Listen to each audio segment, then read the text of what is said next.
Study IQ IAS, अब तैयारी हुई अफोर्डेबल।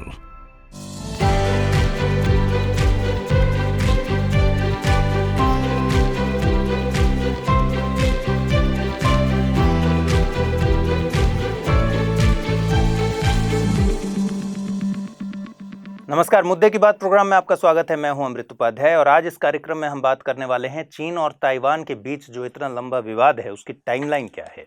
मैंने एक वीडियो बनाया था, इजराइल और फिलिस्तीन के बीच विवाद की पूरी टाइमलाइन बताई थी आपको और बहुत सारे मैसेजेस आए थे कि चीन और ताइवान के बारे में भी एक ऐसा ही वीडियो बना दीजिए, इसलिए मैं ये वीडियो बना रहा हूँ। होता यह है कि हम रैंडमली चीज़ों को पढ़ते हैं, खबरों को सुनते हैं, लेकिन जब तक एक पूरा ढांचा हमारे दिमाग में न बना हो तब तक कई सारे सवाल मन में उपजते हैं और रह जाते हैं इसी तरीके से, और रिटेन नहीं कर पाते हम खबर को।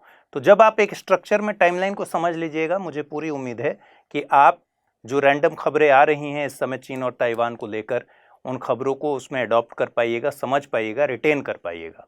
ठीक है, चलिए आगे बढ़ें। उससे पहले आप लोग को एक बात और बताना चाहता हूं, मैं शेयर करना चाहता हूं कि स्टडी IQ IAS नाम से आप एक चैनल देखते हैं जो कि इंग्लिश में ऑपरेट होता है, और एक चैनल है स्टडी IQ IAS हिंदी, ठीक है, जो कि हिंदी के लिए है। हिंदी के जो भी कैंडिडेट्स हैं, जो बच्चे हैं पढ़ाई कर रहे हैं, उनके लिए ये डेडिकेटेड चैनल है। इसका नाम है स्टडी IQ IAS हिंदी। ठीक है, इसमें कई सारे प्लेलिस्ट आपको मिल जाएंगे, जैसे न्यूज़ एट 9 प्रोग्राम जो मैंने स्टडी IQ IAS पर शुरू किया था, अब इस पर शिफ्ट हो चुका है। तो न्यूज़ एट 9 प्रोग्राम क्या है, दिन भर करंट अफेयर्स में जो भी चीज़ें रहीं उसको इस तरीके से बनाकर प्रेजेंट किया जाता है रात में 9 बजे, ताकि उसका एक कंपाइलेशन आपको मिल जाए। इसी तरीके से मुद्दे की बात जो प्रोग्राम अभी आप देख रहे हैं, इसमें रिसेंट मुद्दों पर आपकी समझ को बेहतर बनाने के लिए कॉन्सेप्ट को क्लियर किया जाता है। स्पोर्ट्स का प्रोग्राम है, मैप का प्रोग्राम है और बहुत सारे प्रोग्राम्स इसमें बनाए गए हैं, आप इसको देखिएगा। एक मॉर्निंग क्विज प्रोग्राम है जो हर रोज़ 10 बजे सुबह UPSC के लेवल के 10 क्वेश्चंस आपसे डील किए जाते हैं, जो दिन भर के इंपॉर्टेंट खबरों से बनाए जाते हैं। तो इस चैनल का भी लिंक मैं डिस्क्रिप्शन में डाल दूंगा, अपने दोस्तों के साथ भी शेयर कीजिए, खुद भी एक्सप्लोर कीजिए, अच्छा लगे तो इसको सब्सक्राइब कीजिए और अपने दोस्तों में ज़्यादा से ज़्यादा इसको शेयर कीजिए। चलिए आते हैं चीन और ताइवान पर। शुरुआत करते हैं सबसे पहले मैप से। चीन और ताइवान के बारे में बहुत ज़्यादा मैप पर बात नहीं करनी है, क्योंकि मैप वाले प्रोग्राम में भी मैं करूँगा। ताइवान ये रहा एक छोटा सा कंट्री नहीं कह सकते, क्योंकि वन चाइना पॉलिसी जो कि भारत मानता है उसके हिसाब से ये अलग कंट्री नहीं है, लेकिन ताइवान बेसिकली एक आइलैंड है जो कि ऑफिशियली चीन का ही एक पार्ट है और मेनलैंड चाइना ये है। इस तरफ ईस्ट चाइना सी है और इस तरफ साउथ चाइना सी है। ठीक है, ईस्ट चाइना सी और साउथ चाइना सी दोनों ही पैसिफिक ओशन के पार्ट हैं। ठीक है, और इंडो पैसिफिक में हमेशा बीच बीच में परेशानी आती रहती है। यहाँ पर ताइवान स्ट्रेट है जहाँ पर हमेशा क्राइसिस की स्थिति आती रहती है, क्योंकि मेनलैंड चाइना से ताइवान पर मिसाइल वगैरह, ड्रिल जिसको बोलता है चाइना, मिसाइल अटैक्स होते रहते हैं, इधर उधर दागे जाते हैं। चलिए शुरू करते हैं हम टाइमलाइन की, और सबसे पहले बात तो चाइना की करनी होगी। इस बात को समझिएगा कि इसमें 3 पार्टीज को ठीक से समझना है। एक तो चाइना, दूसरा ताइवान और तीसरा अमेरिका। ठीक है, चाइना का ऑफिशियल नाम है इस समय PRC, 1949 से ही है। PRC का मतलब हो गया People's Republic of China. Taiwan का ऑफिशियल नाम है ROC, रिपब्लिक ऑफ चाइना, जो कि 1949 तक मेनलैंड चाइना में था, लेकिन 1949 के बाद ताइवान का आधिकारिक नाम है। और अमेरिका तो अमेरिका है ही। हम जहां भी बात करना होगा PRC को चाइना बोलेंगे और ROC को ताइवान बोलेंगे, जहां जरूरत होगी वहां दोनों का नाम लेंगे, PRC और ROC के रूप में। सबसे पहले बात करते हैं 1368 से शुरू करते हैं।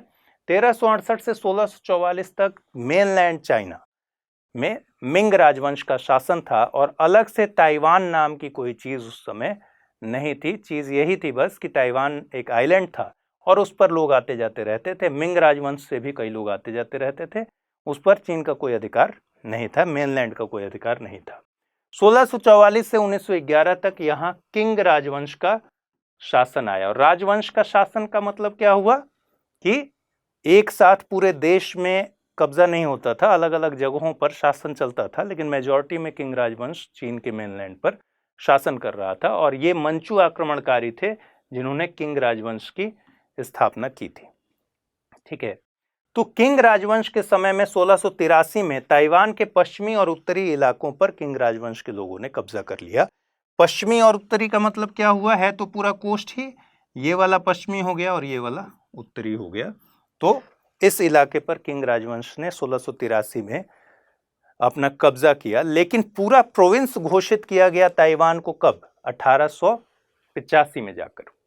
ठीक है, 1885 में ताइवान को किंग राजवंश का प्रोविंस घोषित किया गया। ये बात है 1885 की। लेकिन 1683 में ही पश्चिमी और उत्तरी इलाकों पर किंग राजवंश का कब्जा हो चुका था। तो आप मान सकते हैं कि 1683 से मेनलैंड चाइना का संबंध बन गया ताइवान पर कब्जे वाला संबंध। ठीक है, चलिए अब ताइवान के अस्तित्व की बात कर लीजिए। एक बात तो आप एकदम समझ गए होंगे कि ताइवान शुरू से ही मेनलैंड चाइना का पार्ट नहीं रहा है। किंग राजवंश से बात शुरू हुई है। ठीक है, 1683 से बात शुरू हुई है और 1885 में प्रोविंस घोषित हुआ है आधिकारिक तौर पर किंग राजवंश का। लेकिन 1500 के आसपास जब यूरोपियन सेलर्स यहां से गुजरते थे तो इस आइलैंड पर रुका करते थे। ठीक है, यूरोपियन सेलर्स हो गए, मर्चेंट हो गए, डकैत तक हो गए, ये सब यहाँ से जब गुजरते थे, समुद्री लुटेरों की कहानी तो खूब सुनी होगी आपने, ये सब गुजरते थे तो यहाँ रुकते थे ताइवान में। और ताइवान बहुत ही सुंदर आइलैंड था, तो इसका नाम उन्होंने रख दिया फार्मोसा, ऐसा माना जाता है। ठीक है, फार्मोसा का मतलब होता है खूबसूरत, ब्यूटीफुल। तो फार्मोसा आइलैंड ही इसका पुराना नाम है। ठीक है, ताइवान को पहले फार्मोसा आइलैंड बोलते हैं। अब 1624 के आसपास यहाँ डच कॉलोनी बसी। डच कॉलोनी मतलब डच चले आए और उन्होंने अपना उपनिवेश बना लिया। 1624 के ठीक 2 साल बाद स्पेन वाले भी चले आए, लेकिन डचों ने उनको मारकर भगा दिया 1642 में। मतलब स्पेन वालों की दाल यहाँ नहीं गली, डच काफी समय तक यहाँ रहे। ठीक, 1683 में जैसा मैंने बताया किंग राजवंश का यहाँ पर पश्चिमी और उत्तरी इलाकों पर कब्जा हुआ और 1885 में जाकर इसको प्रोविंस घोषित कर दिया गया।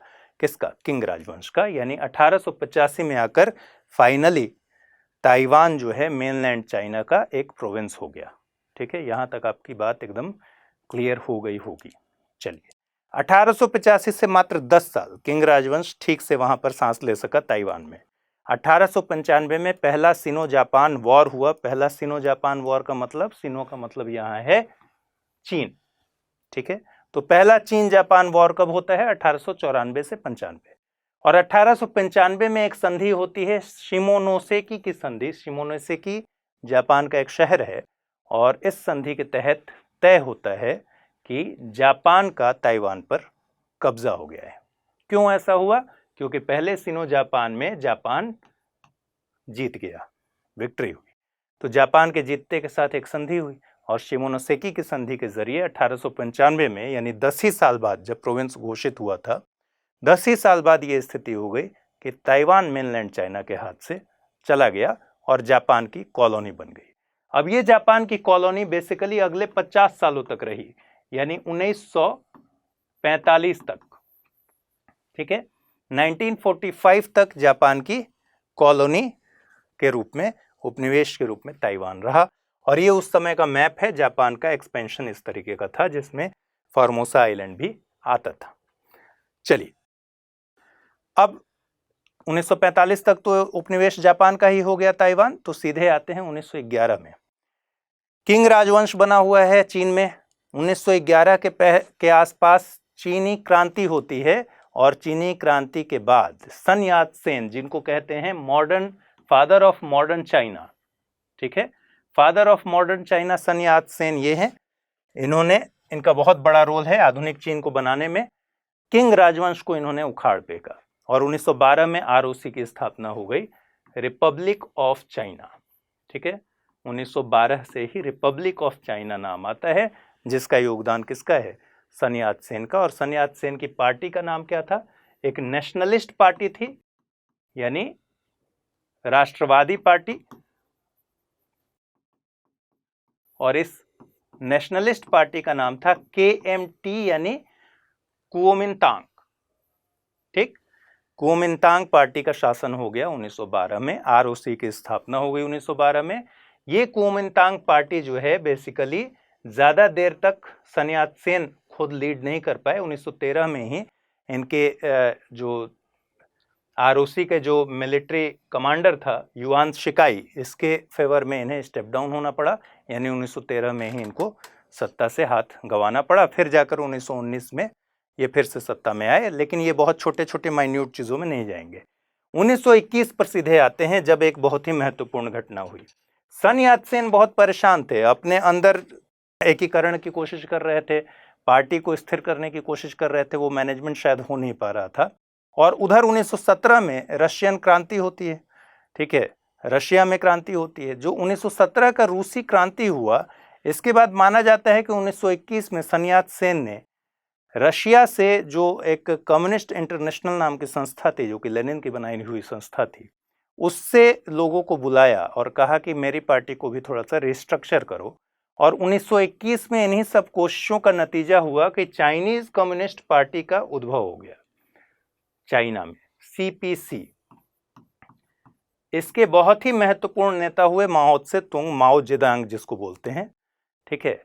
तो माओ और बाकी चेन और ली, तीन लोग इसके बहुत ही महत्वपूर्ण लीडर हुए, फाउंडर लीडर हुए, ली, चेन और माओ, ठीक है। माओ का नाम सबसे ज्यादा आपने सुना होगा। तो 1921 में सीपीसी बन गया, कम्युनिस्ट पार्टी ऑफ चाइना, और केएमटी, दोनों मिलकर एक यूनाइटेड फ्रंट बन गए 1921 में चीन में, ठीक है। लेकिन 1925 तक सन यात्सेन की मौत हो गई। अब 1925 में जैसे ही सन यात्सेन की मौत हुई, चांग काई शेक नाम के व्यक्ति, जो कि केएमटी में बहुत ही प्रभावी थे, उन्होंने मोर्चा संभाल लिया और सीपीसी के साथ उनका मतभेद बहुत ही जबरदस्त हो गया। तो 1927 तक तो ये यूनाइटेड फ्रंट चलता रहा, लेकिन 1927 में ये दोनों अलग अलग हो गए, मतलब सीपीसी अलग और केएमटी अलग, ठीक है। तो सीपीसी की कमान है माओ के हाथ में, ठीक है, और केएमटी सन यात्सेन की मौत के बाद एक बहुत ही इंपॉर्टेंट आदमी चांग काई शेक के हाथ में। असली जो केएमटी को प्रभावशाली बनाया वो बेसिकली चांग काई शेक ने बनाया था, बहुत ही ताकतवर व्यक्ति थे। चलिए अब देखिए, 1925 में जब सन यात्सेन की मौत हो गई, 1927 में दोनों अलग अलग हो गए, यानी यूनाइटेड फ्रंट टूट गया। तो 1928 में एक और महत्वपूर्ण घटना होती है कि चीन को मान्यता मिलती है पहले किसी भी देश के द्वारा, और वो पहला देश कौन सा है? वो पहला देश है अमेरिका। अब आप समझ रहे होंगे चीन को मान्यता का मतलब क्या है? आरओसी को मान्यता, रिपब्लिक ऑफ चाइना को मान्यता, क्योंकि 1911-12 में क्या हुआ था? 12 में कहा गया कि रिपब्लिक ऑफ चाइना है ये, ठीक है, राजवंश का खत्म हुआ, Republic of China nationalist party ने एस्टेब्लिश किया, और इसको अमेरिका पहला देश था जिसने मान्यता दी थी 1928 में। 1928 में मान्यता जब दी आरओसी को, तो यहां पर कौन बैठा हुआ है? केएमटी बैठा हुआ है, केएमटी लीड कर रहा है, ठीक है। केएमटी के लीड में चीजें चल रही हैं, और केएमटी का कौन प्रमुख है? चांग काई शेक। यानी अभी तक माओ स्ट्रगल कर रहे हैं, माओ के हाथ में सत्ता नहीं आई है, चांग काई शेक के हाथ में सत्ता है। चांग काई शेक इस बात से बहुत परेशान थे कि जापान का कब्जा है ताइवान पर, फार्मोसा पर। वो चाहते थे कि यार फार्मोसा पर अपना कब्जा हो, मेनलैंड चाइना का कब्जा हो। चांग काई शेक पहुंच गए 1943 में ब्रिटेन के प्रधानमंत्री से मिलने और अमेरिकन प्रेसिडेंट से मिलने, और वहां 1943 में हुआ कायरो घोषणा पत्र, कायरो डिक्लेरेशन आया, ठीक है। ब्रिटेन के प्रधानमंत्री और अमेरिका के प्रेसिडेंट से मिलने के बाद कायरो डिक्लेरेशन आया, जिसमें कहा गया कि ROC, Republic of China, Formosa को रिस्टोर कर लेगा। क्यों ऐसा कहा गया? क्योंकि द्वितीय विश्व युद्ध चल रहा था, और 1943 के आसपास तक ये जो धड़ा था यूके यूएसए वाला, ये बहुत ज्यादा मजबूत होते जा रहा था, और तय माना जा रहा था कि ये लोग जीतने की स्थिति में आ जाएंगे। फिर 1945 में जब अल्टीमेटली जापान हार गया द्वितीय विश्व युद्ध में, तो एक और डिक्लेरेशन हुआ जिसको बोलते हैं पोट्सडैम का डिक्लेरेशन। पोट्सडैम डिक्लेरेशन भी सेम इन्हीं लोगों के बीच था। बेसिकली क्या हुआ, कायरो में ये बोला गया था कि रिस्टोर कर लिया जाएगा आरओसी द्वारा फार्मोसा को, और पोट्सडैम में कहा गया कि आरओसी, यूएसए और यूके तीनों ने मिलकर कहा कि भाई जापान अनकंडीशनल सरेंडर कर दे, अनकंडीशनल सरेंडर करके ताइवान पर जो कब्जा है और बाकी द्वीपों पर जो कब्जा है उसको भूल जाए, उसको छोड़ दे। ठीक है, ये तस्वीर उसी समय की है, डिक्लेरेशन के समय में, जिसमें इसमें आप देख रहे हैं एक व्यक्ति जो सबसे प्रभावशाली केएमटी के व्यक्ति हैं, ये हैं चियांग काई शेक, ये हैं रूजवेल्ट और ये हैं विंस्टन चर्चिल जो ब्रिटेन के प्रधानमंत्री हैं, ये यूएस के प्रेसिडेंट रूजवेल्ट। ठीक है, चलिए, और ये बहुत ही इंपॉर्टेंट व्यक्ति माओ, जिनकी चर्चा अब आने वाली है। तो हम पहुंच गए हैं 1945 के पोट्सडैम डिक्लेरेशन के तक। ठीक है, अब पोट्सडैम डिक्लेरेशन में ये तय हो गया कि जापान भाई अनकंडीशनल सरेंडर कर दे, लेकिन आधिकारिक रूप से जापान से साइन कराया जाएगा। कब कराया जाएगा? सैन फ्रांसिस्को की पीस ट्रीटी में, वो हम आगे देखेंगे। ठीक है, 1946 में 1945 में चियांग काई शेक साहब अपना ताइवान पर कब्जा कर लिए। ठीक है, रिस्टोर कर लिए, लेकिन 1946 में गृह युद्ध बहुत तेज हो गया चाइना में, और 1946 से 1949 तक गृह युद्ध यहाँ बहुत, सिविल वॉर जिसको कहते हैं, बहुत ही सघन रहा। ठीक है, बहुत ज़्यादा रहा।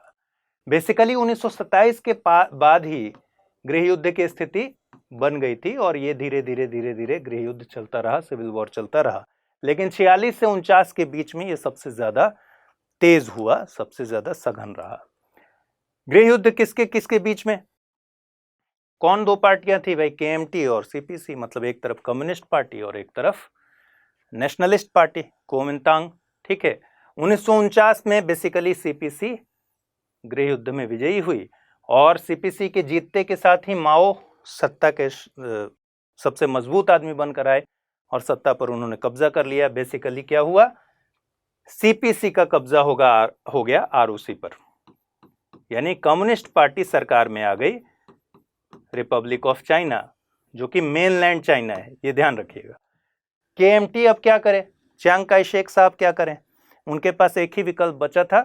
4 ही साल पहले जाकर ब्रिटेन और अमेरिका से मिलकर ताइवान पर कब्जा छुड़वाए थे जापान से, वही एक जगह बची थी भागने के लिए।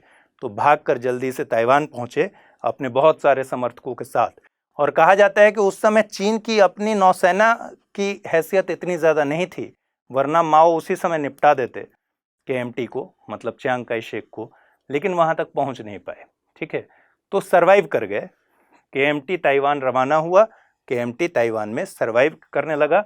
अब संकट ये हुआ कि केएमटी ताइवान में जाकर केएमटी ने कहा कि ये है आरओसी, असली आरओसी है, रिपब्लिक ऑफ चाइना। इधर मेनलैंड चाइना पर माओ साहब ने कब्जा जमा लिया है, और माओ कह रहे हैं कि आरओसी ये है। लेकिन माओ की पार्टी में बहुत सारे लोगों ने कहा कि भाई नाम चेंज कर दीजिए, क्यों इतना कंफ्यूजन है। इसका नाम कर दिया गया PRC, People's Republic of China. यानी अब दो बातें हो गई, मेनलैंड चाइना बन गया PRC, People's Republic of China, और आरओसी जो पहले मेनलैंड चाइना था वो अब आरओसी पहचान बन गया ताइवान का।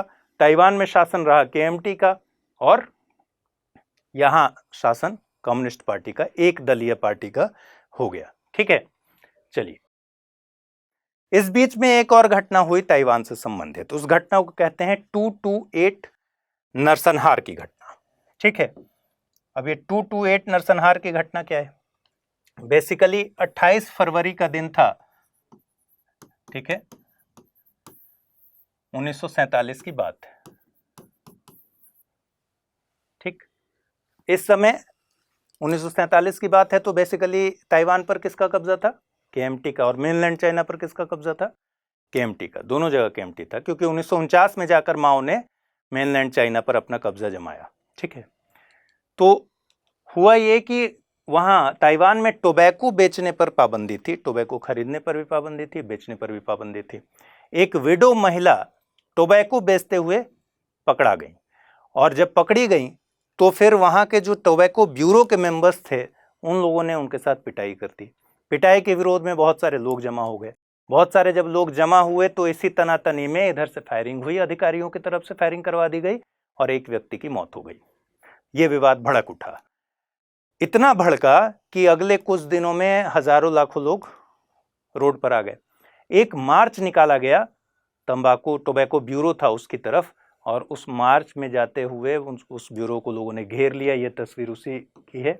और आगजनी हुई, खूब सारे उपद्रव हुए और फिर से शासन की तरफ से फायरिंग कर दी गई और बहुत सारे लोग मारे गए। ठीक है, इसी को कहते हैं 228 नरसंहार की घटना।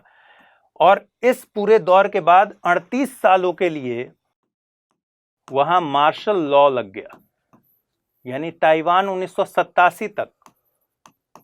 और ये इंसिडेंट एक दिन का नहीं है। एक दिन तो नरसंहार की घटना हो गई, वो टोबैको वाला मामला हो गया। इसके बाद लगातार शासन के बीच में और लोगों के बीच में विवाद चलता रहा, फायरिंग होती रही, कई सारे लोग मारे गए। माना जाता है कि 20,000 से ज़्यादा लोग इस पूरे घटनाक्रम में मारे गए। 38 साल तक मार्शल लॉ लगा रहा और इस पूरे घटनाक्रम को कहते हैं व्हाइट टेरर की घटना। ठीक है, तो मार्शल लॉ कब लगा रहा? 1987 में जाकर ताइवान से मार्शल लॉ खत्म हुआ। और मार्शल लॉ का मतलब है कि आप नई पार्टी नहीं बना सकते, कोई भी पब्लिकेशन नहीं कर सकते, मतलब अखबार निकालना तो भूल जाइए। ठीक है, तो बहुत ज़्यादा रेस्ट्रिक्टेड रहा है ताइवान, और केएमटी ने वहाँ जमकर अत्याचार किया है। जिन लोगों को लगता है बहुत ज़्यादा कि केएमटी का शासन वहाँ बहुत उदार था, ऐसा नहीं था। बहुत ज़्यादा अत्याचार किया गया है, हज़ारों की तादाद में लोग मारे गए हैं। ठीक है, अब 1945 में जो डिक्लेरेशन हुआ था पोट्सडैम का, उसको आधिकारिक तौर पर 1951 में एक संधि हुई, सैन फ्रांसिस्को पीस ट्रीटी, जिसमें जापान और यूएन के बिहाफ में 48 देश ने साइन किया। मतलब एक तरफ जापान था, एक तरफ यूनाइटेड नेशंस के बिहाफ में 48 कंट्रीज थी। ठीक है, उन लोगों ने साइन किया। अब इसमें मजेदार बात क्या है कि इसमें चीन को बुलावा नहीं भेजा गया, क्योंकि दुनिया उस समय कंफ्यूज थी कि चीन है कौन सा, आरओसी चीन है या पीआरसी चीन है, मतलब माओ वाला चीन है या फिर चियांग काई शेक वाला चीन है। ठीक है, तो चीन को बुलावा नहीं भेजा गया। इसका टेक्निकल मतलब ये हुआ कि सैन फ्रांसिस्को की जो पीस ट्रीटी थी उसके जरिए ये कर दिया गया कि भाई जापान ने आधिकारिक तौर पर हाथ जोड़ लिया कि मैं यहाँ से जा रहा हूँ, मैंने साइन कर दिया है। जापान से तो सरेंडर करा दिया गया, लेकिन सौंपा किसको जाए ये तय नहीं हुआ 1951 में। ठीक है, तो क्योंकि चीन को बुलावा नहीं भेजा गया था। अब यहीं से विवाद शुरू होता है माओ के बीच में और चियांग काई शेक के बीच में। ठीक है, देखिए 1954 में पहला ताइवान स्ट्रेट क्राइसिस हुआ। ताइवान स्ट्रेट जो ईस्ट चाइना सी और साउथ चाइना सी के बीच में है, जो मैंने दिखाया था आपको। क्राइसिस का मतलब यह है कि मेनलैंड चाइना जो कि चीन है, अब मैं इसको चीन कहूंगा, उसको ताइवान कहूंगा, चीन ने ताइवान पर अटैक किया जैसा अभी कर रहा है। ठीक है, तो यहाँ ताइवान स्ट्रेट डिस्टर्ब हुआ और अमेरिका ने इसमें बीच में इंटरवीन किया, अपने युद्धपोत भेजे और ताइवान को कहा कि भाई घबराओ मत, हम हैं। हुआ क्या था, किनमेन और मात्सू आइलैंड पर चाइना ने अटैक किया था, माओ ने अटैक किया था। इसी की वजह से 1954 में एक एक्ट आया, एक ट्रीटी हुई जिसको बोलते हैं SAMDT, सिनो अमेरिकन म्यूचुअल डिफेंस ट्रीटी 1954। ठीक है, किसके किसके बीच में हुआ? ताइवान और यूएसए के बीच में, जो कि 3 मार्च 1955 से प्रभावशाली है। और अमेरिका ने कहा कि अगर चाइना तुम पर इन्वेजन करेगा, अगर चाइना का इन्वेजन ताइवान पर होता है तो वो चुप नहीं बैठेगा और भरपूर तरीके से रक्षा करेगा ताइवान की। ठीक है, चलिए 1958 में इसी तरीके का सेकंड ताइवान स्टेट क्राइसिस हुआ। स्टेट क्राइसिस का मतलब समझिए गए कि उसमें अटैक करता था और फिर अमेरिका इंटरवीन करता था बीच में। 1960-61 में एक महत्वपूर्ण बात यह हुई कि सोवियत संघ, जिसके लाइन पर यहाँ कम्युनिस्ट पार्टी बनी हुई थी चीन में, सोवियत संघ द्वारा चीन से साइंटिफिक और टेक्निकल एडवाइजर्स की वापसी करा ली गई और चीन को मिलने वाली सारी मदद खत्म कर दी गई, क्योंकि इससे 5 साल पहले से ही एक बहुत ही महत्वपूर्ण बात जानिए कि यूएसएसआर और चाइना, ऐसे आपको लगता होगा कि यूएसएसआर में भी कम्युनिस्ट पार्टी थी, यहाँ भी कम्युनिस्ट सरकार थी, तो दोनों के बीच बड़ा मधुर संबंध होगा, लेकिन ऐसा था नहीं। चीन और यूएसएसआर एक दूसरे को आंख दिखाते रहते थे। हालांकि यूएसएसआर की हैसियत उन दिनों बहुत बड़ी थी, चीन उस समय उतना ताकतवर नहीं था। तो 1960-61 तक आते आते ये स्थिति बन गई कि सोवियत संघ ने अपने जो टेक्निकल एडवाइजर्स थे, साइंटिफिक एडवाइजर्स थे, वहां से वापस बुला लिए और कहा कि अब मैं तुमको मदद नहीं करूंगा। 1969 में इतनी खराब स्थिति हो गई कि बॉर्डर पर चीन और सोवियत संघ के सेना के बीच संघर्ष हो गया। ठीक है, और यही एक बहुत ही महत्वपूर्ण पॉइंट है जहां से अमेरिका का पूरा रुख, अमेरिका की पूरी पॉलिसी ताइवान और चीन को लेकर बदल गई। कैसे बदल गई? 1969 में चीन और सोवियत के बीच जब सेना संघर्ष हुआ, चीन सीधे सीधे यूएसएसआर का दुश्मन हो गया। अमेरिका और यूएसएसआर के बीच में कोल्ड वार की स्थिति थी, तो अमेरिका का दुश्मन सोवियत संघ और चीन का दुश्मन सोवियत संघ। ठीक है, तो दुश्मन का दुश्मन दोस्त, यानी अमेरिका ने अपना रुख बदला चीन को लेकर और कहा कि अब हम चीन से दोस्ती निभाएंगे, क्योंकि चीन ने यूएसएसआर से दुश्मनी साध ली है। ठीक है, अचानक से हुआ। रिचर्ड निक्सन उस समय अमेरिका के प्रेसिडेंट थे 1969 में, और उन्होंने एक डॉक्ट्रिन दिया, रिचर्ड निक्सन डॉक्ट्रिन, जिसको आम बोलचाल में निक्सन डॉक्ट्रिन बोलते हैं। और उन्होंने कहा कि भाई ताइवान स्ट्रेट में रेगुलर पेट्रोलिंग की ज़रूरत नहीं है अमेरिका की, तो हम रेगुलर पेट्रोलिंग ख़त्म कर दें। उसके पहले अमेरिका क्या करता था? रेगुलर पेट्रोलिंग किया करता था, चीन को आंख दिखाता रहता था कि कुछ करोगे तो यहीं घूम रहे हैं। अब वो स्थिति खत्म हो गई, इन्होंने सॉफ्ट रुख अपना लिया 1969 में। 1971 में एक बड़ा ही इंपॉर्टेंट मुद्दा है, पिंग पोंग डिप्लोमेसी कहते हैं। 1971 के पिंग पोंग डिप्लोमेसी को पढ़िएगा तो आपको ताज्जुब होगा कि अमेरिका की विदेश नीति और चीन की विदेश नीति में पिंग पोंग डिप्लोमेसी का इतना बड़ा हाथ है। पिंग पोंग का मतलब, ping pong basically table tennis को बोलते हैं। ठीक है, टेबल टेनिस के खेल को पिंग पोंग बोलते हैं।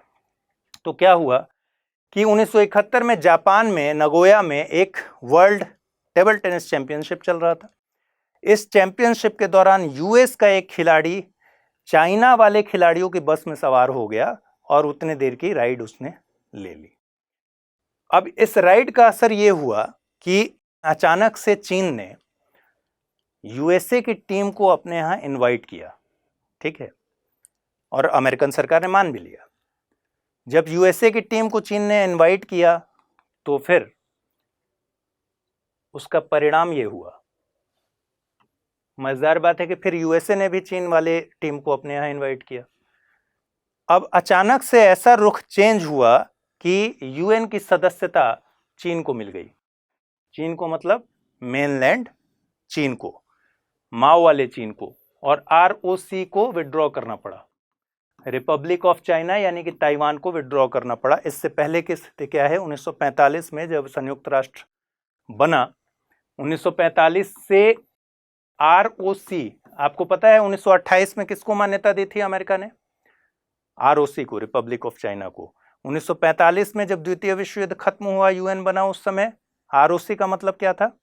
Mainland China. तो आरओसी बेसिकली यूएन का मेंबर बन गया और यूएनएससी का मेंबर था, सिक्योरिटी काउंसिल। ठीक है, 1971 तक Taiwan United nation security council का मेंबर था, सुरक्षा परिषद का स्थायी सदस्य में था। लेकिन 1949 में आरओसी का मतलब क्या हो गया? ताइवान हो गया। तो 1949 से लेकर 1971 तक यूनाइटेड नेशंस में आरओसी की ही मान्यता चली और वो आरओसी का मतलब समझा गया ताइवान को।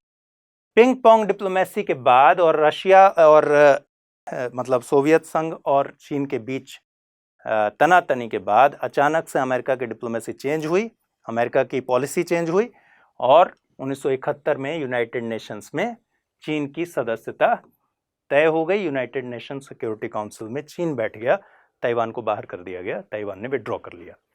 ठीक है, ठीक एक साल बाद रिचर्ड निक्सन चीन की यात्रा पर चले गए।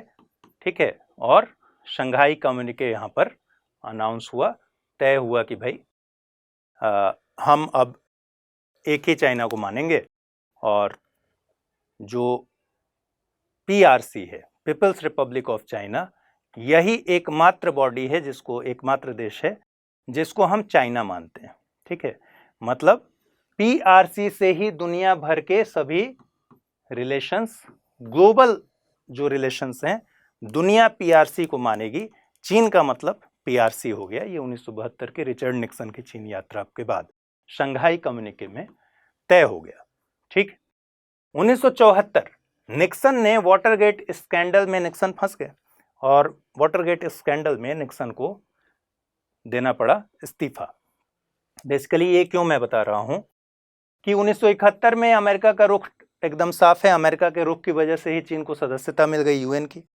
आरओसी उसमें से बाहर हो गया। ठीक है, मतलब अब तक जिस अमेरिका का साथ आरओसी को मिला हुआ था, ताइवान को मिला हुआ था, अब 1969 के बाद उस अमेरिका का साथ बेसिकली चीन को मिल गया। ठीक है, 1972 में निक्सन चीन की यात्रा पर चले आए। ये एक बहुत बड़ी अपने आप की घटना थी। शंघाई कम्युनिके हुआ, उसमें तय हो गया कि भाई हम सिर्फ पीआरसी को मानेंगे और दुनिया सिर्फ पीआरसी को मानेगी, ये भी तय हो गया। लेकिन इसकी घोषणा 1979 में हुई। आधिकारिक रूप से इस पर जो घोषणा हुई वो हुई 1979 में। और इस डिले का कारण क्या था?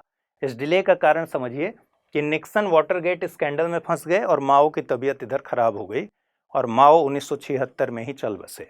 1974 में इनकी तबीयत बहुत ज़्यादा खराब थी और 76 में माओ की मौत हो जाती है। ठीक है, 1978 में फिर जाकर डेंग कार्टर की पहल हुई और अग्रीमेंट पर साइन कि चीन एकमात्र देश है। ये जाकर कब हुआ? 1978 में हुआ। 1979 में अमेरिका में एक एक्ट आया जिसको ताइवान रिलेशंस एक्ट कहते हैं, जिसमें कहा गया कि ताइवान के लिए मिलिट्री सपोर्ट हमारा बने रहेगा, लेकिन हम मानेंगे किसको? पीआरसी को। ठीक है, तो ये पूरी तरह से रुख चेंज हो गया। 1979 तक बेसिकली जो सपोर्ट आधिकारिक तौर पर, क्योंकि 1979 में हुआ, तो जो सपोर्ट ताइवान के लिए था वो शिफ्ट हो गया 1979 में किधर? चीन की तरफ। और प्रैक्टिकली तो 1971 में ही हो गया था। चलिए, 1979 में ही एक घटना होती है जिसको बोलते हैं फार्मोसा इंसिडेंट। कहाँ होती है? फार्मोसा में होती है, ताइवान में होती है। 1979 में ताइवान में एक मैगजीन निकला, फार्मोसा मैगजीन। ठीक है, डिमांड की गई डेमोक्रेसी की और ह्यूमन राइट्स की मांग उठने लगी। सरकार किसकी थी?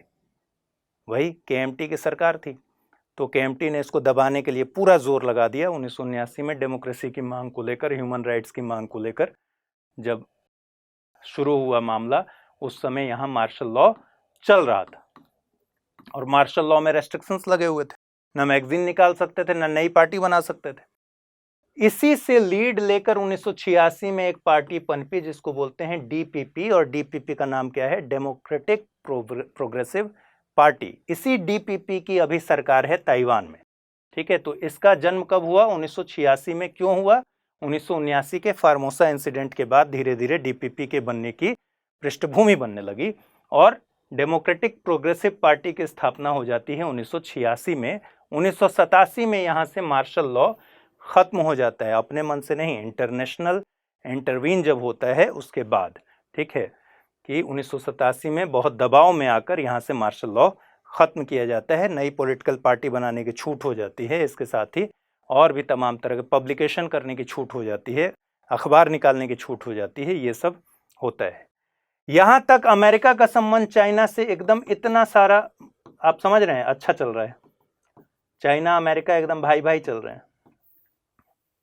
ठीक है, अभी चाइना अमेरिका भाई भाई चलने के बीच 1989 में एक घटना होती है चीन में, मेनलैंड चीन में, जिसको बोलते हैं टियानानमेन स्क्वायर की घटना। ठीक है, टियानानमेन। तो स्क्वायर की घटना में हुआ क्या? हुआ ये कि उस समय तक मेनलैंड चाइना में भी डेमोक्रेसी को लेकर आवाज़ उठने लगी थी। लोग बहुत ज़्यादा मुखर होने लगे थे, लोगों की भीड़ इकट्ठा होने लगी थी, ह्यूमन राइट्स की मांग होने लगी थी।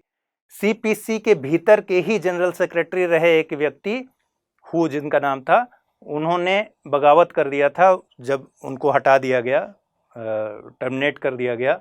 उन्होंने बहुत बड़ी जमात खड़ी कर दी और एक इंसिडेंट में उनकी मौत हो गई, कैजुअल्टी हो गई। इसके बाद ये पूरा मामला भड़क उठा। ठीक है, तो जब भड़का और स्क्वायर पर लोग जमा हुए, बहुत सारे स्टूडेंट्स जमा हुए, चाइना के तमाम यूनिवर्सिटीज़ के स्टूडेंट्स जमा हो गए और बहुत बड़ा प्रोटेस्ट हो गया। फिर फाइनली क्या हुआ? 200 से ऊपर लोगों की मौत हो गई। क्यों? गोलीबारी हो गई सरकार की तरफ से। और इस घटना को, इस नरसंहार को कहते हैं तियाननमेन स्क्वायर की घटना। 1989 में यहीं पर अमेरिका ने तुरंत चाइना पर सैंक्शन लगा दिया। ठीक है, यूएसए का सैंक्शन, मतलब अच्छा खासा चल रहा था, दुनिया भर ने लगाए, अमेरिका ने भी सैंक्शन लगा दिया। ठीक है, प्रतिबंध लगा दिए। चाइना और अमेरिका का रिलेशन फिर से 1989 में गड़बड़ हो गया। 1995 में ताइवान के राष्ट्रपति ली तेंग हुई की अमेरिका यात्रा हुई और क्लिंटन से इन्होंने जाकर मुलाकात की। 89 से मामला गड़बड़ हो ही रहा था। 95 में ताइवान के राष्ट्रपति बेसिकली अब कोई डिप्लोमेटिक यात्रा पर तो जा नहीं सकते थे, क्योंकि वन चाइना पॉलिसी को अमेरिका मानता है और मानता है कि ये अलग राष्ट्र नहीं है। ठीक है, लेकिन इनको किसी तरीके से वीज़ा दिलवाया गया कि आप आइए ऐसे घूमने, बात करने, और क्लिंटन ने मुलाकात कर ली। अमेरिका की चाइना की त्योरियां इस पर चढ़ गई। ठीक है, अब चीन संबंध जो आपने बीच में देखा कि 1969 के बाद से अच्छा हुआ था, वो 1989 आते आते तक फिर से चौपट हो गया अमेरिका के साथ।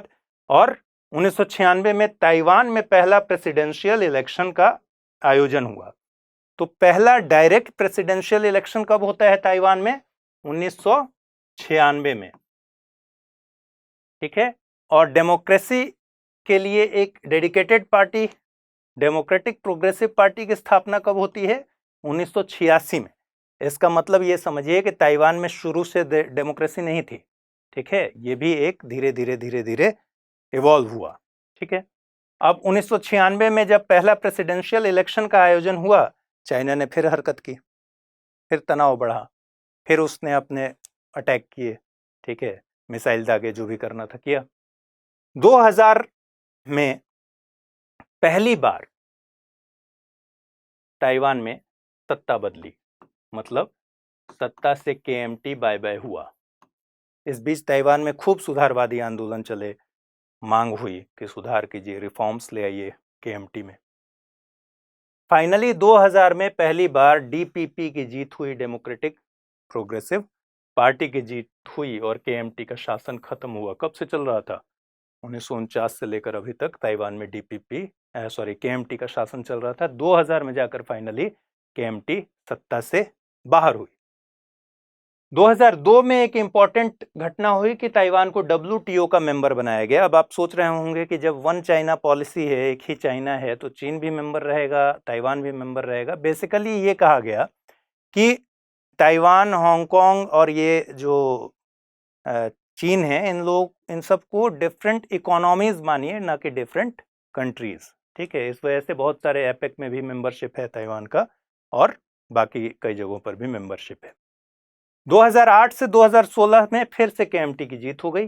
ठीक है, लेकिन 2016 में डीपीपी मेजॉरिटी से जीत गई और त्साई इंग वेन यहां राष्ट्रपति बन गई, जो अभी भी 2020 में जीतकर त्साई राष्ट्रपति हैं।